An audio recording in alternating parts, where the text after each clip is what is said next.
from the News Channel 5 network, this is SportsLine.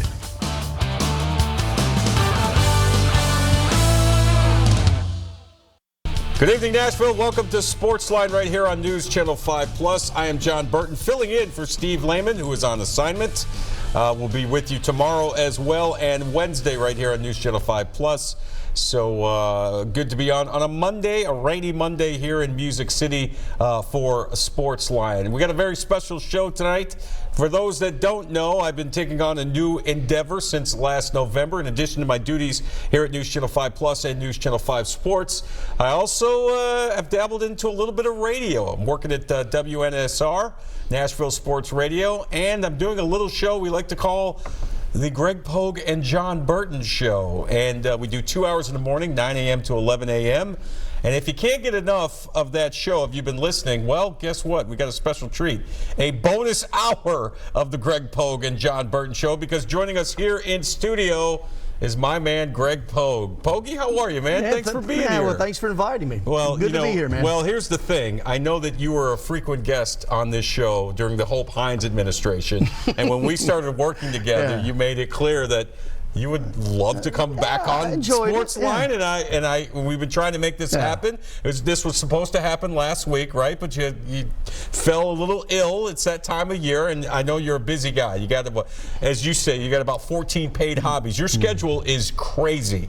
Like, we'll sit and talk before the show, and you'll tell me all the things you have to do in a given day. I don't know how you do it all. But it's fun. Yeah. I'm not doing anything I don't want to do. It's not work, right? I'm not doing anything I don't want to do until I go home.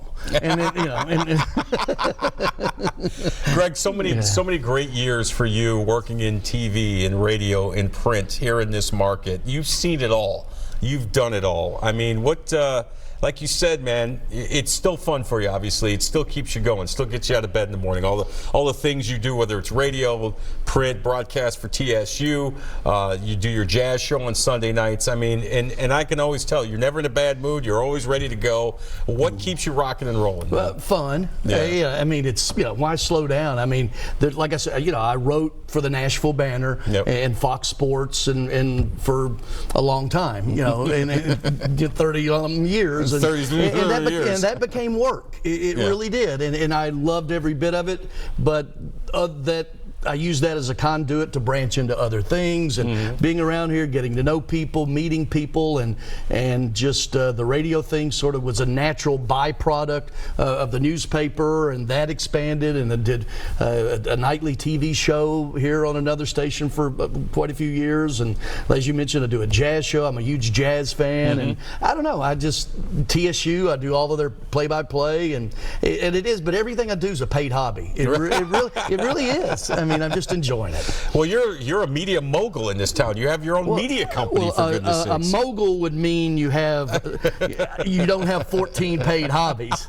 You have 14 people doing those things for you. Yeah, but like you said, you mentioned the fact that you're doing everything that you do is what you want to do, right. And that's a great feeling to know that you got a lot going on, but you're pretty much your own boss. You can pretty much do what you want when you want. Well, and I've learned over the years it's all about people. This is a people business, and I want to be around good people, and I hope they want to be around me, and some do, some don't, and vice versa. There's a few, but it's been fun, and even you mentioned Hope. Back when I first came to right here in the '80s, he sort of showed me around and everything, and I built relationships with Hope and Rudy Kalis and a lot of the people in the business, and then in the TV, the print, obviously Larry Woody, and our great friend, the late David Clymer, who we lost may he recently. Rest in peace. And then Joe Biddle, and so I sort of, back when I started the newspaper business, the Vanderbilt beat was the beat, or the Tennessee beat, and the Nashville Sounds. The Nashville Sounds, Buster Olney, a Vanderbilt product. Right. That was his first beat. Right. Of course, now he's at ESPN. Right. And one of their top baseball guys, New York Times, and so I just fell in love with the city, and it has been amazing to see.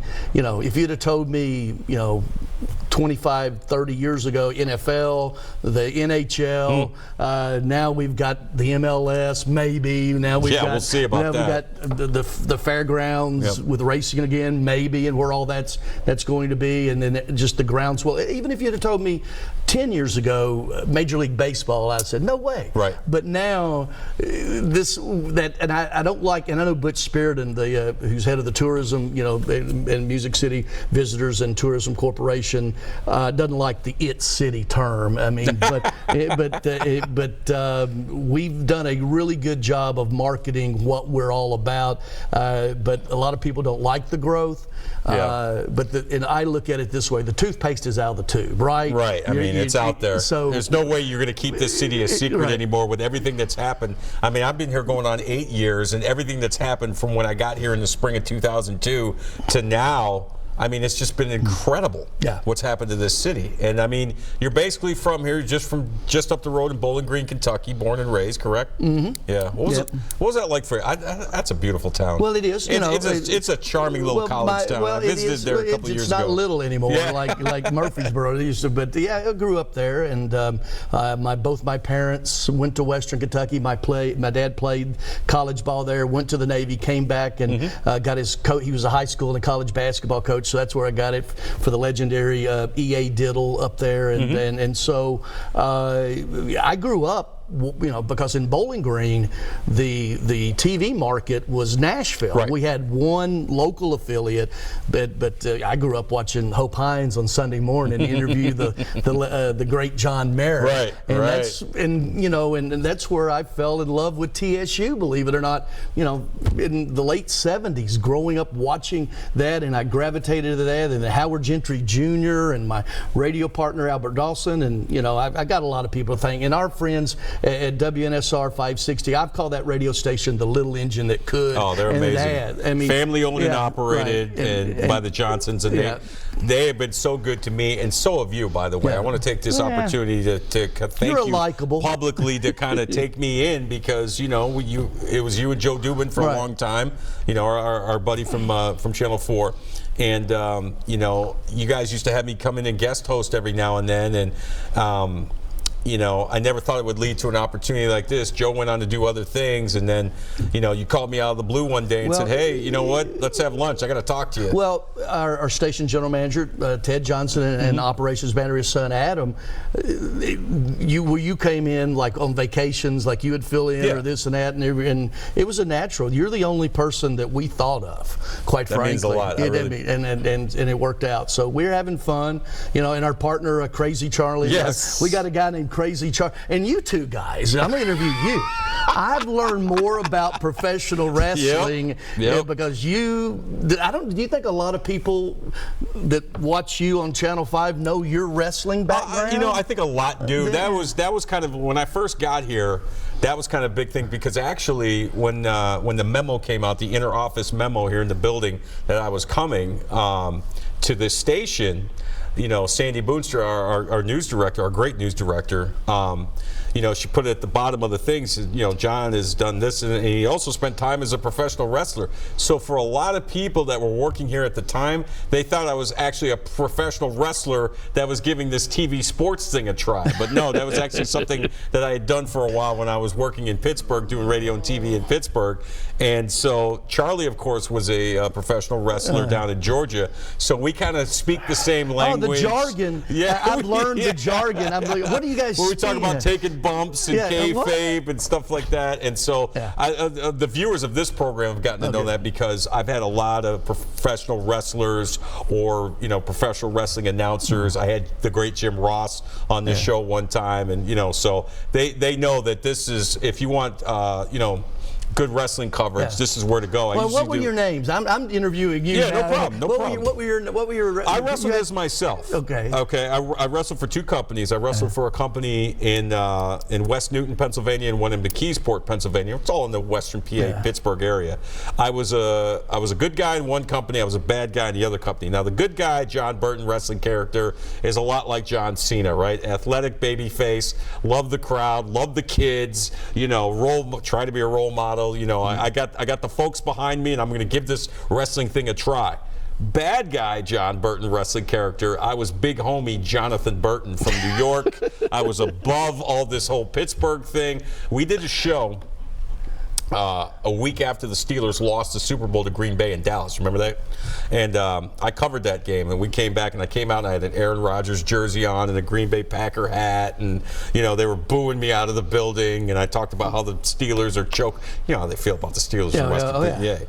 So they were just. I said, they're a bunch of chokers, and the best quarterback in the NFL is Aaron Rodgers, and so I went on this whole thing. So I had him going. So it's all about just getting the crowd going. If you're a bad guy, you got to get them to hate you. If you're a good guy, you got to get them behind you and to cheer for you. So, Charlie and I, we like to talk a little wrestling, a little jargon, and but no, Charlie's a great producer, great guy, and obviously we couldn't do what we do without him in the morning from 9 to 11. And of course, he hosts a great Predneck Nation radio show and all that. So, we have a lot of fun. I tell you what, it's been a lot of fun. It's been a joy to come in every morning and work with you and just kind of talk sports. And we had a caller on this morning that basically just liked the fact that we're just here to have a little, hopefully intelligent sports talk and just laugh a little bit and just be entertaining. I'm not trying to be this, crazy, hot take sports talk character. I just talk about what I know and what I think, and I think